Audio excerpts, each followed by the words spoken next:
இங்கே வீட்டில் விஜயாவும் இல்லை, அண்ணாமலையும் இல்லை. அவங்க வெளியில் போயிருக்கிறாங்க 2 பேரும். இங்கே என்ன பண்ணுறாங்க, மீனா, முத்து, மனோஜ், ரோஹிணி எல்லாம், ரவி, சுருதி, இவங்க 3 ஜோடியும் தான் இருக்காங்க வீட்டில். அப்போ என்ன பண்ணுறாங்க, செல்வம் வந்து வீட்டுக்கு வர்றாரு. அதாவது பிரசாதம் கொடுக்கறதுக்கு வீட்டுக்கு வர்றாரு. அப்போ முத்து சொல்கிறாரு, சாப்பிட்டு போடா செல்வம் அப்படிங்கிறாரு. சாப்பிட உட்காந்துட்டாங்க. இங்கே மனோஜ் நின்றுக்கிட்டு கத்துறாரு, நான் சாப்பிட்டு போகணும், சாப்பாடு எடுத்து வைக்க சொல்லு அப்படிங்கும்போது ரோஹிணி வந்து பார்த்துட்டு அந்த டைனிங் டேபிளில் செல்வம் வீட்டுக்காரம்மா உட்காந்து சாப்பிட்டுக்கிட்டு இருக்காங்க அப்படின்னு சொல்கிறாங்க. அங்கேருந்து வந்து கத்துறாரு, ஏன்டா கண்டவங்கள்லாம் சாப்பிட்ணும், நான் வந்து வெயிட் பண்ணிகிட்டு இருக்கணுமாடா, நான் வந்து மீட்டிங் இருக்குது, நான் பிஸ்னஸ் மேன் அப்படி எப்படின்னு கத்துறாரு. அதுக்கு முத்து சொல்கிறாரு, கொஞ்சம் பொறுமையாக இருடா, அவங்க சாப்பிட்டு போனோன்னே உனக்கு வந்து சாப்பாடு வைக்கலாம்டா, இல்லாட்டி ரூமில் எடுத்துகிட்டு போயாவது சாப்பிட்றா அப்படின்னு. அதெல்லாம் முடியாது, நான் டைனிங் டேபிளில் தான் உட்காந்து சாப்பிடுவேன் அப்படின்னு சொல்கிறாரு. அதுக்கு வந்து சொல்கிறாங்க, மீனா சொல்கிறாங்க, இருங்க கொஞ்சம் பொறுங்கன்னு சொல்லும்போது இந்த மாதிரி கத்திக்கிட்டு இருக்கிறத பார்த்துட்டு செல்வம் பொண்டாட்டி வெளியில் போயிடுறாங்க. இதுக்கு என்ன பண்ணுறாரு, முத்து என்ன பண்ணுறாரு, உடனே வந்து மனோஜை பிடிச்சி தரன்னு இழுத்துட்டு வந்து வாயில் இட்லியை வச்சு நல்லா அமுக்கி விட்டாரு. அப்போ முத்துவை பார்த்து மனோஜ் கேட்குறாரு, ஏன்டா நீ கொலைக்காரன் தான்டா, என்னை கொலை பண்ண பார்க்குற, நீ கொலை பண்ணிவிட்டு ஜெயிலுக்கு போனவன் தான்டா அப்படிங்கும்போது அப்படியே திகச்சு போய் நிற்கிறாரு. அப்போ ரவி சொல்கிறாரு, ஏய் மனோஜ், உனக்கு நீ சும்மாவே இருக்க மாட்டியா, உன் மேலே தான்டா தப்பு, ஏன் அவங்க சாப்பிட்டு போகிற வரைக்கும் வெயிட் பண்ணான்னா, ஒருத்தவங்க சாப்பிட உட்காந்தவங்கள எந்திரிக்க சொல்லக்கூடாதுடா, அது ஏழையோ பணக்காரவங்களோ சாப்பிட உட்காந்துட்டாங்கல்ல, அவங்கள எந்திரிக்க விடலாமா, நீ ஏன்டா இப்படிலாம் பண்ணுற அப்படின்னு கேட்குறாரு. அதெல்லாம் எனக்கு தெரியாதுடா, நான் பிஸ்னஸ் மேன்டா அப்படிங்கும்போது சுருதி சொல்கிறாங்க, ஏங்க எதுக்கு எடுத்தாலும் எப்போ பார்த்தாலும் ஏங்க பிஸ்னஸ் மேனுங்கிறீங்க, பாக்கி எல்லோரும் வெட்டியாக உட்காந்துருக்கம்மா வீட்டில் அப்படிங்கும்போது இங்கே முத்து போய் அப்படியே ஓரமாக உட்காந்துருக்காரு. அப்போ மீனா கேட்குறாங்க, ஏங்க உங்களை பார்த்து ஜெயிலுக்கு போனவன்னு அவருக்கு சொன்னார் அப்படிங்கிற. அப்படி இல்லை மீனா, ஏதாவது அடிதடி கேஸில் நான் அப்பப்போ ஜெயிலுக்கு போயிடுறேன்ல, அதனால் சொல்கிறேன்.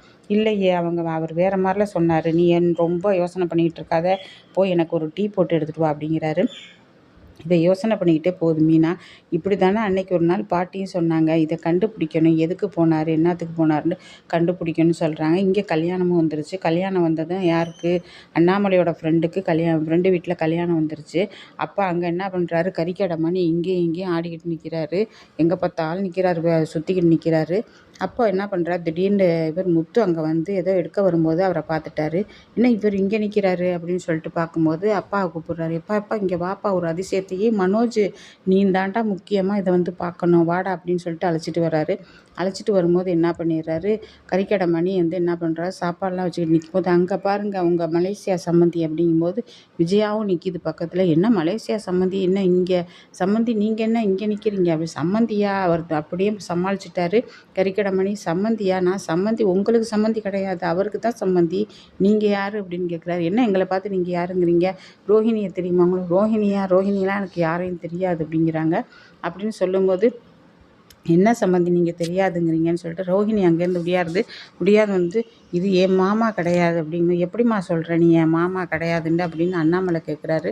அதுக்கு என் மாமா வந்து வேறு மாதிரி இருப்பார். என்ன வேறு மாதிரி இருப்பார், இதே மாதிரி தானே இருப்பார் அவர் அப்படிங்கும்போது, அவர் பேண்ட் ஷர்ட்டை போட்டுருப்பாருன்னு சொல்றியே பார்லரம்மா அப்படின்னு சொல்லும்போது, உடனே சுருதி சொல்லுது, இந்த இது ரோஹிணிக்கு இதே ஒரு தான், பேண்ட் ஷர்ட்டு போட்டான்னா வேஷ்டி கட்டினான்னு, அவர் முகம் 2 முகம் ஒன்று தானே அப்படிங்கும்போது, உடனே கறிக்கடை மணி சொல்கிறாரு, எம்மா நீங்கள் சொல்கிறதெல்லாம் உண்மை தான், அது என் தம்பி, மலேசியாவில் இருந்தது என் தம்பி, வெளிநாட்டில் இருக்கான், நான் வந்து அண்ணன், நான் இங்கே கறிக்கடை வச்சுருக்கிறேன் அப்படிங்கிறாரு.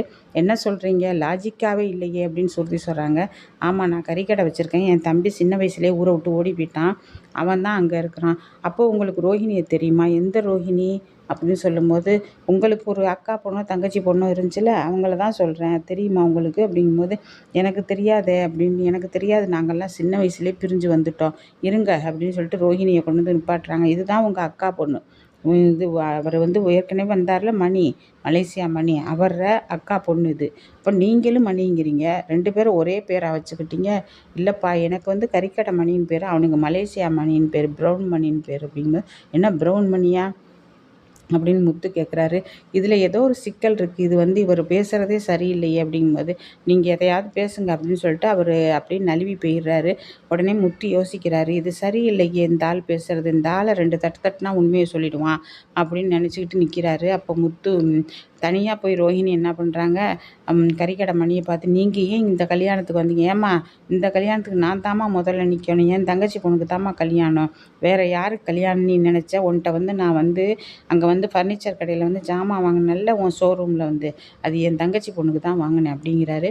என்ன தங்கச்சி பொண்ணுக்கு தான் வாங்குனீங்களா? ஆமாம், என் தங்கச்சி பொண்ணுக்கு தான்ப்பா வாங்கினேன் அப்படிங்கும்போது, ஏதாவது வச்சு நல்லபடியாக சமாளிச்சிட்டீங்க அப்படிங்கும்போது இதை அப்படியே விட்டு கட்டுறாரு முத்து. அங்கே பக்கத்துலேயே மீனா, அங்கே என்னங்க சொல்கிறீங்க? அப்போ இவர் தான் வந்து ரோஹிணிக்கு மாமாவை நடிக்க வந்தாரா? அப்படின்னு. ஆமாம் ஆமாம் இது மீனா, இரு இரு இவனை கையும் களவுமா நம்ம பிடிப்போம் மீனா, இப்படி பிடிக்கக்கூடாது, இவனை கையும் களவுமா பிடிப்போம் அப்படின்னு சொல்லிட்டு நல்லபடியாக கல்யாணம் முடிஞ்சிருது. இங்கே விஜய் அண்ணா வந்து உன்னை போல் ஒரு மருமக உண்டா, நீ எப்படியெல்லாம் மேக்கப் பண்ணியிருக்க பார்த்தியா அந்த பிச்சைக்கார குடும்பத்துக்கு அப்படி